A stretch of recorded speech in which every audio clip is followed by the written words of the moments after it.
FGM, female genital mutilation, sometimes referred to as female circumcision, is a cultural practice involving the partial or complete removal of a young girl's external genitalia, generally practiced in Africa, Asia and the Middle East. The procedure is typically carried out with a blade and can be performed on girls as young as a few days or typically up to puberty. It's a barbaric practice. FGM is illegal in most Western countries, with explicit laws banning it. In contrast, MGM, male genital mutilation, always referred to as male circumcision, is a cultural practice involving the removal of the foreskin for religious or cultural reasons from young boys, in particular practiced by Jews and Muslims, but also by others. It is claimed that male circumcision has some health benefits, but these are not seen as a justification for routine circumcision of infants in the Western world. In short, there is no sound medical reason to routinely circumcise male children. MGM is not illegal in any European country.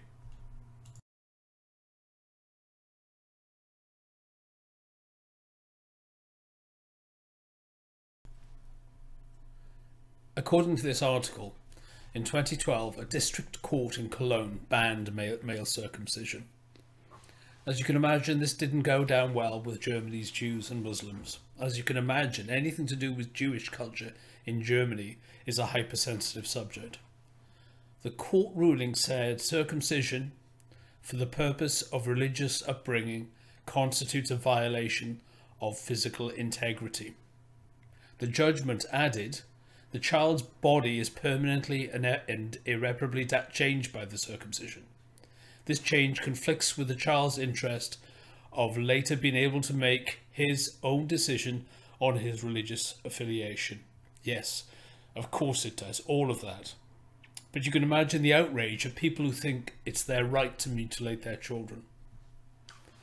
According to this BBC article of the time, a poll for Focus magazine found that 56% of those polled thought the judgment was right, compared with 35% against and 10% undecided. Obviously, that's a large, the percentage of people who perform this practice is a minority, as you'd expect to see stats like that.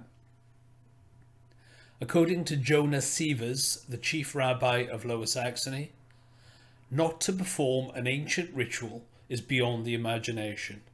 From ancient times onwards, there were certain times when there were decisions by rulers to harm Judaism or to forbid or to weaken the Jewish religion, and one of them was to disallow circumcision. So it's not the first time and probably will not be the last time. Circumcision, as the expression of the covenant between God and his people, is such an ancient and entrenched ritual. It's more than just a ritual. It's performed by Orthodox and liberal Jews alike. It's a core part of the religion. So that's what we're up against. Tradition. Doing something badly because we've always done it that way. The good rabbi thinks it's okay to mutilate children because they've been doing it for a very long time. What other practices have we abandoned despite doing them for a very long time? I'm sure we can all think of a few, slavery being the most obvious. So a lot of fuss. It's our right, it's our tradition. Was there a similar fuss when FGM was outlawed? I don't recall.